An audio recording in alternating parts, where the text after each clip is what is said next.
গাড়ি আমি তোমাকে কিনে দিতে পারবো না, কিন্তু গাড়ি কিনতে গেলে যে পথটা অবলম্বন করতে হবে সেটা আমি দেখিয়ে দিতে পারি।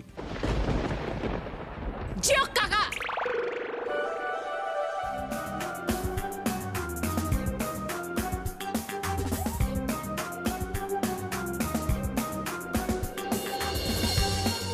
আমি বলছিলাম এইরকম দাদা ভাই যুগ যুগ জিও, ঘরে ঘরে আপনার মতো দাদা ভাই হওয়া উচিত। কি সুন্দর সম্রাট যাবো, তোমার স্বপ্ন পূরণের রাস্তা দেখিয়ে দিলেন তোমাকে। সত্যি গাইড করার মতো এরকম একদম থাকলে না। কি ঠাম্মি, আমি ঠিক বলছি তো? একদম ঠিক, তিতির বউ ঠিক কথা বলেছে দাদু ভাই। কাকিমারি তুমি বলো, বোঝাও ছেলেকে আমি ঠিক কথা বলেছি না। তুমি একদম ঠিক কথা বলেছো। তুই যে এত সহজে ওকে একটা সুযোগ করে দিবি আমি তো ভাবতেই পারছি না। আরে আজকে তুই সত্যি দাদার মতো কাজ করলি। কি যে বলো কাকিমণি।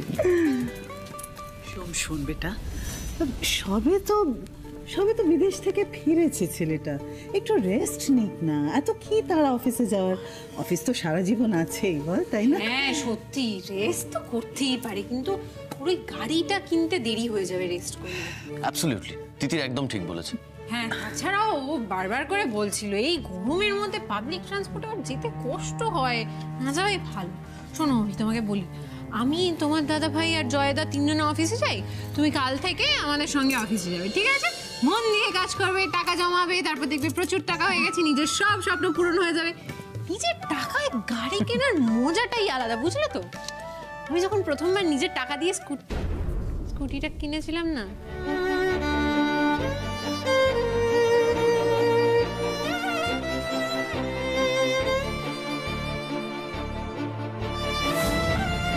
ওকে এমন কারোর হাতে দিও যে ওকে খুব যত্ন করে রাখবে। যে বেশি টাকা দেবে তাকেই দিয়ে দেবো।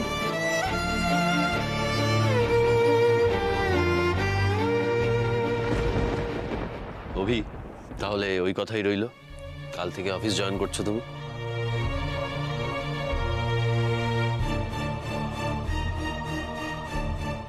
রেডি স্টেডি গো তিতির, একা ছাড়া যাবে না সোমরাজ বাবুকে এখন।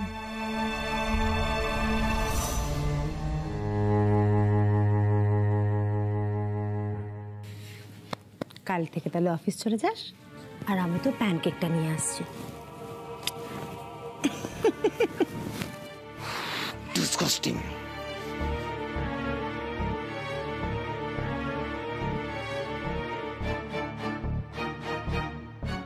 অভিরাজ, হেই यार এক গাইয়া। অভিরাজ হোয়াট জ্ঞান দেবে তো? দাও দাও না, দাও দাও দাও দাও। এই তোমাদের গাইয়াদের জ্ঞান দেওয়াটা অভ্যেস, তাই না? আমি জানি তুমি রেগে আছো অভিরাজ, রেগে থাকাটাই স্বাভাবিক, ভুল কিছু নয়। দাদা ভাই আজকাল সবার সাথে এই ব্যবহারটা করছে জানো, আর তিতির শুধু ইন্ধন দিচ্ছে দাদা ভাইকে। শুনলাম যে তিতির আর দোয়েল দুই বোন, তাহলে কি হলো? দাদা ভাই আজকাল এমন একটা হাবভাব করছে যেন সেই সর্বে সর্বা, আমি জয়, আমরা কেউ কিচ্ছু নই, কিচ্ছু না। তাই তোমাকে একটা কথা বলে রাখছি অভিরাজ, কাল থেকে যদি তুমি অফিসে যাও তাহলে নিজের জায়গাটা একটু দেখে নিও, কেমন? হয়তো জয় এসেছে, জয়কে জিজ্ঞেস করো, দাদা ভাই দুদিন আগে জয়ের ওপর হাত পর্যন্ত তুলতে গেছিল। হোয়াট? হেই, দাদা ভাই তোর গায়ে হাত তুলতে গেছিল? অভি, দাদা ভাই আর আগের মতো নেই রে, বদলে গেছে। সারপ্রাইজিং লাগছে না শুনে যে দাদা ভাই বদলে গেছে? আমিও খুব সারপ্রাইজড হয়েছিলাম। জানিস তো, দাদা ভাইকে ছাড়া আমাদের দোয়েলের বিয়েটাই হতো না। আর সেই দাদা ভাই আজকে আমার জয়, ও তো ছোট ভাই, সামান্য আবদার করে একটা গাড়ি চেয়েছে, দাদা ভাই দিতে পারতো না বলে ওকে একটা গাড়ি? হ্যাঁ, আরে বাবা, ওকে দিন মজুর নাকি যে গতর দিয়ে খাটবে তবে এক থালা ভাত পাবে? ছি ছি ছি ছি ছি ছি, খুব কষ্ট হয়েছে আমার ছেলেটার জন্য। আচ্ছা জয়, দাদা ভাইকে তো নিজের পকেট থেকে গাড়িটা দিতে হতো না, সে তো কোম্পানির অ্যাকাউন্ট থেকে দিত গাড়িটা। বলো প্লিজ প্লিজ প্লিজ প্লিজ, এইসব ডিসকাস করে আর কোনো লাভ নেই। ও তো চলে এসছে, ও নিজেই সবটা বুঝে নেবে। কিন্তু ওই গাড়িটা তুই এখন পাবি না, তোকে কাজ করতে হবে। তিতির থাকতে তো আরোই পাবি না। মন্দির কাজটা কর, সেটাই একমাত্র উপায়। ঠিক ঠিক পারবি, মন্দির কাজটা কর। মন দিয়ে কাজ কর, খারাপ করিস না প্লিজ। মন দিয়ে কাজ কর।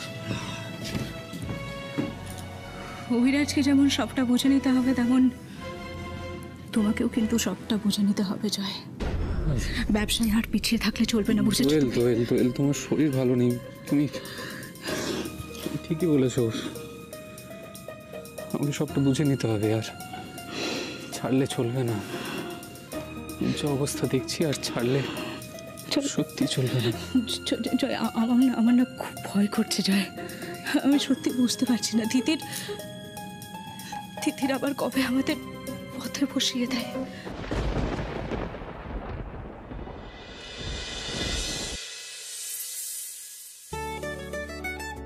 মাথার সিস্টেম জ্যাম হয়ে গেছে, কিচ্ছু মাথায় আসছে না। ও ঠাম্মি, একটা প্রশ্ন করলাম তো তোমাকে, হেল্প করো না। সৌম্যবাবুকে কি দিই জন্মদিনে? সারাদিন ভেবেও আমি বের করতে পারিনি। বলো না কি দিই। আমি জানি না। জানি না বললেই হয়ে গেল? হেল্প তোমাকে করতেই হবে। আচ্ছা তুমি বলো তো, যদি দাদুর জন্মদিন হতো তাহলে তুমি কি গিফট দিতে? আমি ওই রকম রাত দুপুরে ঠাম্মির পেছন ঘুরঘুর করতাম না। সোজা বরের হাতটা ধরে জড়িয়ে ধরে খাটের উপর শুয়ে পড়তাম। ঠাম্মি গো, উফ বাবা, তুমি যা শুরু করেছো না। এইবার এই ট্র্যাকটা একটু চেঞ্জ করো ট্রেনে। বলছি, সৌম্যবাবু জন্মদিনে যদি একটা সুন্দর মতো কেক আনাই। এক সেকেন্ড, না কেক আনানো না, আমি যদি নিজে হাতে বানিয়ে দিই কেকটা, তাহলে তো ওটাও গিফট হবে। এই তো এতক্ষণে বুদ্ধি খুলেছে। কিন্তু বুদ্ধি খুলে কোনো লাভ নেই, আমি তো কেক বানাতেই পারি না। ও মা, এটা কোনো সমস্যা? আরে মোবাইল থেকে ওই যে কি সব রান্না বান্না দেখাচ্ছে, সবাই তো ওখান থেকে শিখে রান্না করছে, কত রকমের কত কিছু বানাচ্ছে। তুইও শিখে নে। তুমি কি করছো? আমি তাহলে আর দুদিন বাকি হাতে, আমি তাহলে প্র্যাকটিস করি। আমি এক্ষুনি রান্নাঘরে গিয়ে কেক বানানোর প্র্যাকটিস করব। হায় রে আমার পোড়া কপাল। হ্যাঁ, একে আমি কি করে বোঝাই?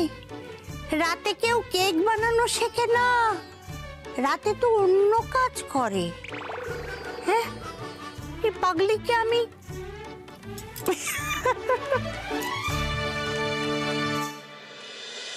ময়দা, বেকিং পাউডার, ওকে।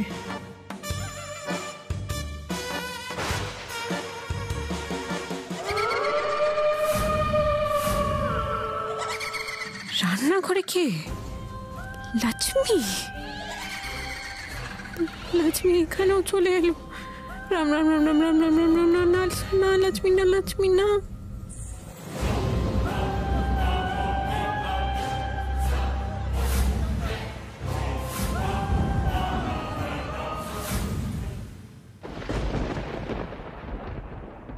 দেখি এদিকটা এসো, পেটটা স্ট্রেট করে বসো, হেলান দাও ঠিক করে। দাঁড়াও, দেখি পাটা দাও। জয়, আমি ঠিক আছি। পাটা দাও না। দোয়েল, এবার থেকে কিন্তু নিজের যত্ন নিতে হবে। সারাদিন কাজ করলে চলবে না। ইনফ্যাক্ট তুমি কোনো কাজই করবে না। আমি না করলে কে করবে বলো জয়? সবিতাদির ওপর সবটা দায়িত্ব দেওয়া যায় বলো? যায়। তুমি দরকার হলে শুধু ইনস্ট্রাক্ট করবে, কিন্তু ঝাঁপিয়ে পড়ে কাজগুলো করতে যাবে না। তোমার রেস্টের দরকার, তুমি রিল্যাক্স করবে শুধু।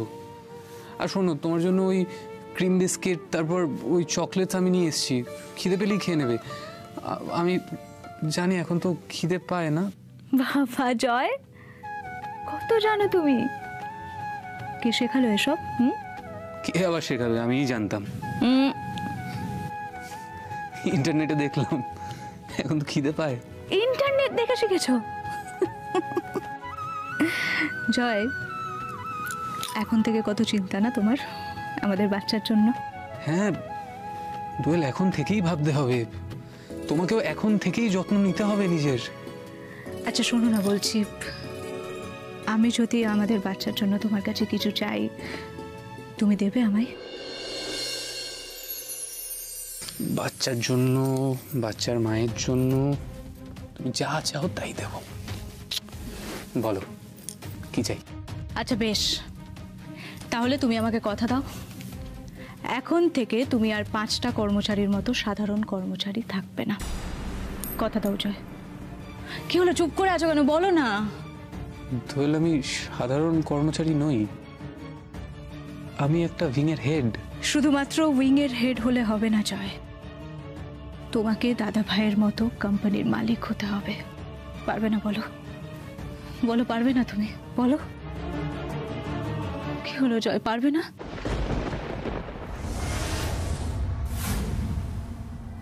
শাশুমা, শাশুমা কি করছে ওটা?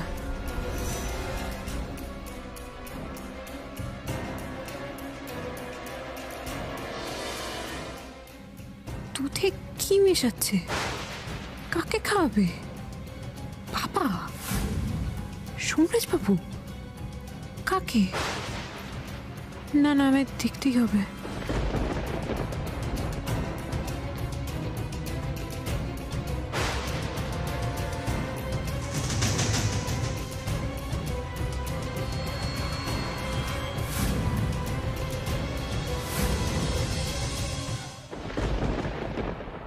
দোয়েল, এখন দাদা ভাই কোম্পানির সর্বে সর্বা, দাদা ভাইয়ের এক্সপিরিয়েন্সটাও অনেক বেশি, আমি এই মুহূর্তে পারবো না।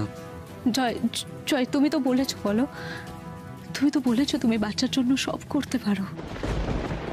আমার জন্য তো আমি কিছু চাইছি না, আমি আমাদের বাচ্চার জন্য চাইছি জয়। দেখো জয়, আমি জানি দাদা ভাই কোম্পানির মালিক, কিন্তু একটা কোম্পানির তো দুজনও মালিক হতে পারে। ঠিক বলছি না আমি? বলো, 50-50। আপাতত তুমি সেরকম মালিক হওয়ার চেষ্টা করো, বাকিটা পরে দেখা যাবে। 50-50?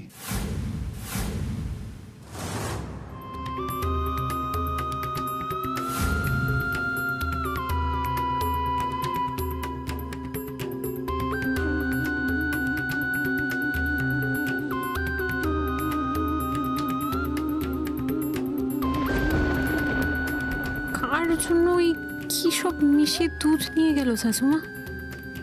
দিদি?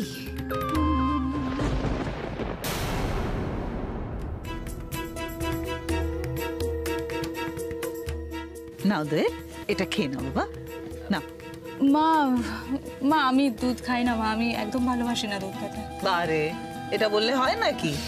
এখন তুমি নিজে মা হতে চলেছো, তোমার জন্য, বাচ্চার জন্য দুধ খুব জরুরি। না, খেয়ে নাও। মা ইজ অ্যাবসলিউটলি রাইট, নিজের যত্ন নিতে হবে দোয়েল, কেন? আচ্ছা বেশ, ঠিক আছে, আমি আমি দুধটা খেয়ে নেবো, কিন্তু তার আগে আপনাকে আমায় একটা কথা দিতে হবে। আপনি এই বাড়ি ছেড়ে কোথাও যাবেন না মা। বাবা যাই বলুক না কেন মা, আপনার কিন্তু এখান থেকে যাওয়া চলবে না, কোনো মতেই না।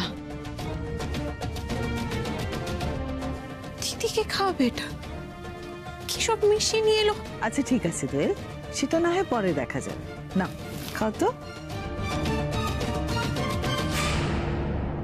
তুমি দুধটা আগে খাও। না,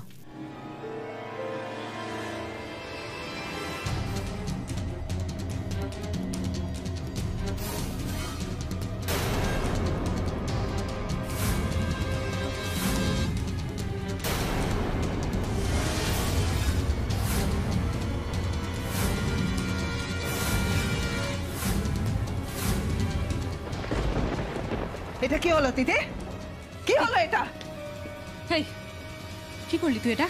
হ্যাঁ, মা আমার জন্য দুধ এনেছে, সহ্য হলো না বলতো? হ্যাঁ, সহ্য হলো না? বলিস না, চুপ কর একটু। এই দুধটাতে মালিনী ব্যানার্জি কি সব ভুলভাল ওষুধ মিশিয়ে দিয়েছে। মুখ সামলে কথা বলো তিতির। এই শোন, এই, কি করছিস? হ্যাঁ, তুই মায়ের নামে বদনাম করছিস তিতির। আমি বদনাম করছি না দিদি, আমি করছো এই কাজগুলো কেন করছো? নিজে তো একটা জঘন্য মানুষের মতো সুপে লঙ্কা মিশিয়ে দিচ্ছ। তোমারই তো দিদি, কেন করছো এই কাজগুলো? এখন মাকে ব্লেম করছো, মাকে এই বদনামের ভাগিদার করতে চাইছো, কেন করছো এইগুলো? না না, আমি তোমার সঙ্গে কোনো কথা বলতে চাই না তিতির, প্লিজ। অনেক খারাপ ব্যবহার করেছি, এবার প্লিজ গেট আউট, প্লিজ এসো দূর। দিদি এটা খাস না প্লিজ, এটা খাস না। আমি তোকে বলছি এই দুধটা টেস্ট করলে, স্যাম্পল টেস্ট করলে দেখা যাবে উনি কি সব ভুলভাল ওষুধ মিশিয়েছে, আমি নিজের চোখে দেখেছি। হিংসে হিংসে করছিস তুই আমার উপর? বাহ, বাহ বাহ বাহ বাহ। বড্ড বাড়াবাড়ি করছিস না তুই? খুব হিংসা হচ্ছে বল যে আমি মা হতে চলেছি আর তুই হতে পারছিস না।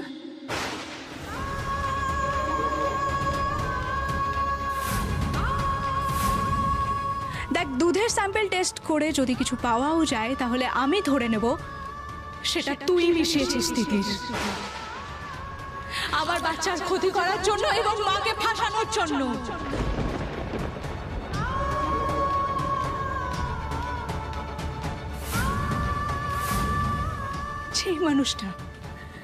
যেই মানুষটা সারাক্ষণ আমার এত খেয়াল রাখছে, এত প্যাম্পার করছে আমাকে, সে এই কাজটা করতে পারে না। আমি মানি না তিতির। দিদি, জয়দা, আমি তোমাদের কাউকেই বলিনি, কিন্তু এখন বলতে বাধ্য হচ্ছি। সকালবেলা সুপে লঙ্কার গুঁড়ো এই মালিনী ব্যানার্জি মিশিয়েছিল।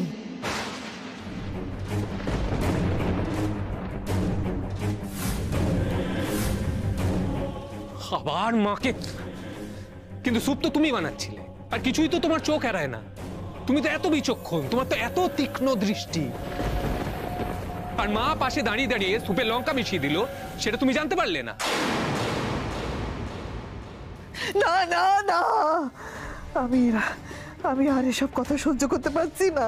এসব কথা আমি আর শুনতে পাচ্ছি না। আমি নাকি সুপে লঙ্কা দিয়েছিলাম, দুধে বিষ মিশিয়েছি। ছি ছি ছি, এসব কথা শোনার আগে আমি মরে গেলাম না কেন? উফ, আমার এ বাড়িতে থাকাই উচিত হয়নি, থেকে যাওয়াটাই উচিত হয়নি। সুজয় তো এটাই চেয়েছিল যে আমি এখান থেকে চলে যাই, আর আমাকে তোমাদের চোখে ছোট করার জন্য তিতির তোমাদের এসব গাল গপ্প শোনাচ্ছে, আমার বিরুদ্ধে ষড়যন্ত্র করছে। তিতির, কেন তুমি এরকম করছো? একজন মাকে ঘর ছাড়া করতে তোমার বুকে বাঁধছে না? মিতা ম্যামকে ঘর ছাড়া করতে আপনার বুকে বাঁধেনি? তিনিও তো একজন মা ছিলেন, আর আজকে আপনি যখন ভুল।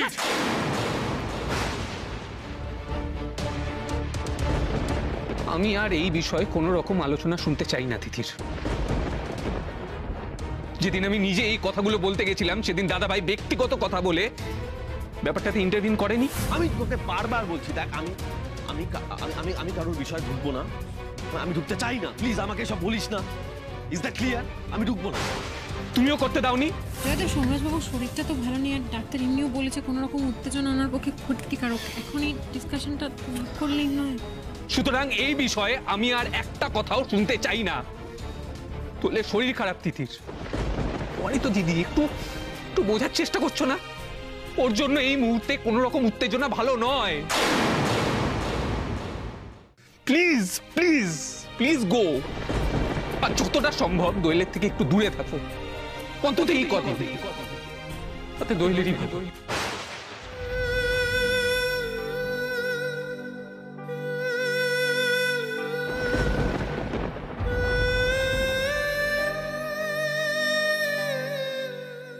দিদি,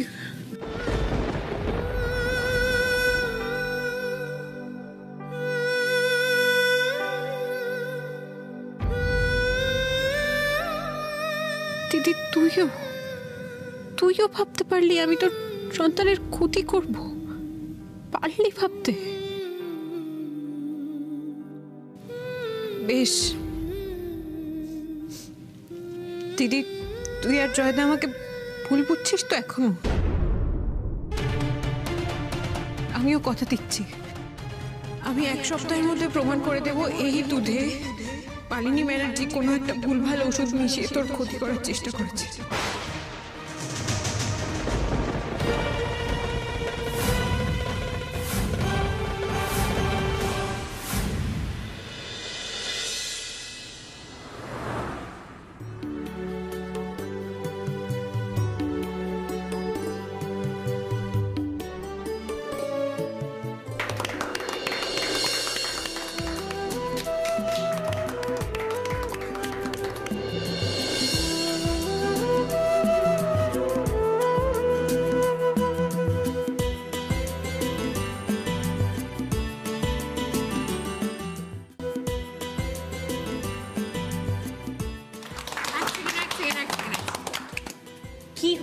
কি হয়েছে বলুন?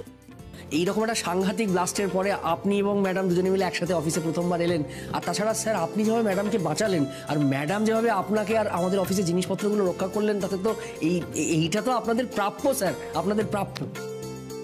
আমরা সবাই তো চোখের সামনে দাঁড়িয়ে দেখলাম, কিন্তু কিচ্ছু করতে পারিনি। আচ্ছা ঠিক আছে হয়েছে, অনেক হয়েছে। এবার তোমাদের তো একটা কথা জানানো হয়নি, গভর্নমেন্টের আমাদের প্রজেক্টটা প্রচন্ড পছন্দ হয়েছে এবং পছন্দ হয়ে নেক্সট প্রজেক্টটাও আমাদের দিয়ে দিয়েছে। তো দারুণ খবর স্যার, দারুণ খবর, দারুণ দারুণ খবর তো বটেই, কিন্তু আমাদের একটু কাজে বেশি মন দিতে হবে, আমাদের ওয়ার্কলোডটা বাড়লো, এটা মাথায় রাখতে হবে। সো আমরা যে যার কাজে যাই। আর একটা কথা, তিথি, আমি নেক্সট প্রজেক্ট নিয়ে 12টার সময় একটা মিটিং অ্যারেঞ্জ করছি, তুমি আমার কেবিনে চলে এসো। ওকে। অর্ঘবাবু, হ্যাঁ ম্যাডাম বলছি যে আমাদের অভিজিৎ আসেনি। অভিজিৎ তো লাস্ট 7 দিন ধরে আসছে না। 7 দিন ধরে আসছে না? আপনি আসুন। Thank you. একবার প্লিজ ওয়ার্কশপে আসুন না ম্যাডাম। কেন বলো তো, কি হয়েছে? ম্যাডাম স্টোরের 10টা মালের পেটি কম আছে। সোমরাজবাবু কোথায় গেলেন? ম্যাডাম সোমরাজ স্যার আপনাকে খুঁজছে, উনি স্টোর রুমে আছেন। স্টোররুম? হ্যাঁ, আপনি যান। Thank you.